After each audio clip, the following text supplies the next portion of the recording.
দেখেন, আমরা শুধুমাত্র সমালোচক না, আমরা প্রশংসাকারীও।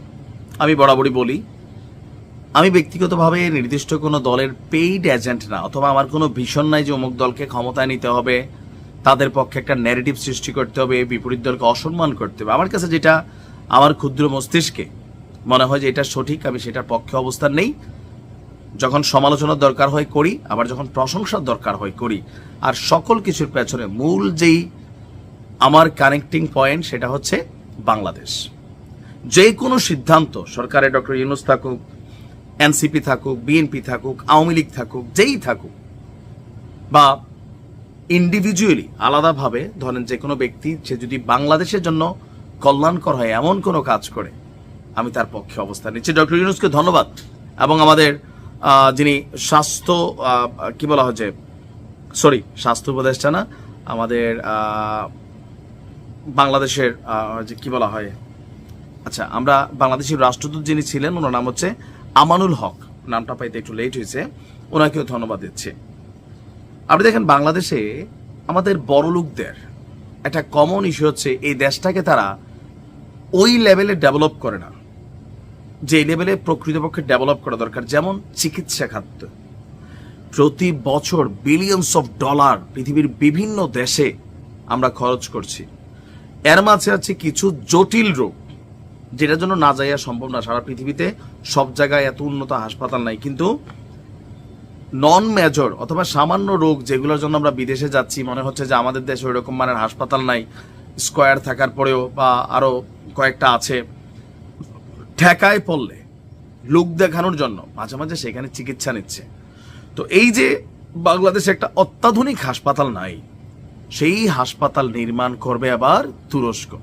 ডক্টর ইউনূসের সরকার এই মুহূর্তে এই কাজটাতে যথেষ্ট পজিটিভ ইফোর্ট রেখেছেন।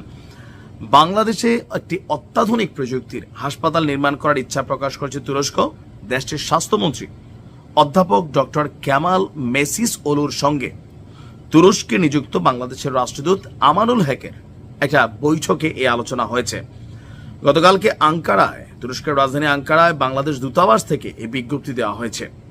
বলা হয়েছে বিষয়টা শেখ হাসিনার আমল থেকেই আলোচনায় ছিল যে বাংলাদেশের তুরস্কের হাসপাতাল নির্মাণের একটা করার প্রকল্প, কিন্তু বাংলাদেশ সরকার পর্যাপ্ত জায়গা বরাদ্দ না দেওয়ায় হাসপাতালটি আলোর মুখ দেখেনি। এই জায়গাটাতেই রাজনৈতিক দলগুলোর সাথে আমার সমস্যা হয়। আরে ভাই, তুরস্ক একটা হাসপাতাল করবে, এই দেশে জায়গার অভাব আছে, কেন সরকার পর্যাপ্ত জায়গা দিল না? ধান্দা করছে আওয়ামী লীগ সরকারের সময়, মন্ত্রীরা বাটপারি করছে। যে ভূমিমন্ত্রী কয়েকশো বিলিয়ন ডলারের মালিক হয়ে গেছে। দেশের জন্য উন্নয়ন হবে, দেশের জন্য উন্নতি হবে, এটা ভালো চিকিৎসা কেন্দ্র তুরস্ক আগ্রহ প্রকাশ করছে, কিন্তু আওয়ামী লীগ সরকার ক্ষমতায় থাকতে এটাকে প্রসেসিং করতে দেয়নি বা এটাকে জায়গা দেয়নি। বিডার চেয়ারম্যান আশিক চৌধুরী সম্প্রতিকালে তুরস্ক গিয়েছিলেন, আপনাদের খেয়াল আছে তো?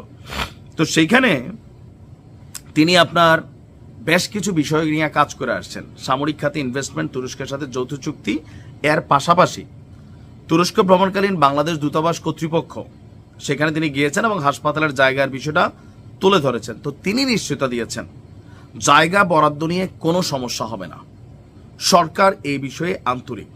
সেই প্রেক্ষিতে বাংলাদেশের রাষ্ট্রদূত পুনরায় বিষয়টিতে আলোচনায় জোর দিয়েছেন।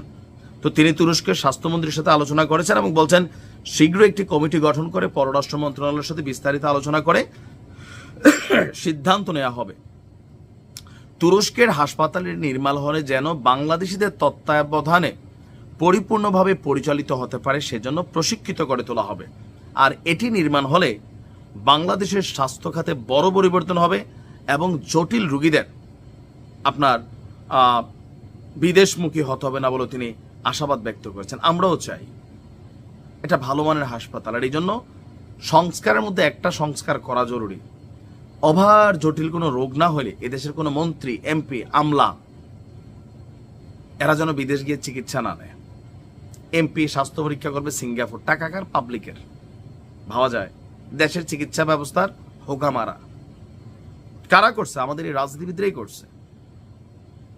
প্রাইভেট অনেক উন্নত হয়েছে, কিন্তু সরকারি হাসপাতালগুলা গেলে তো দেখেনি কি অবস্থা, আমি আর বলার কিছু নাই।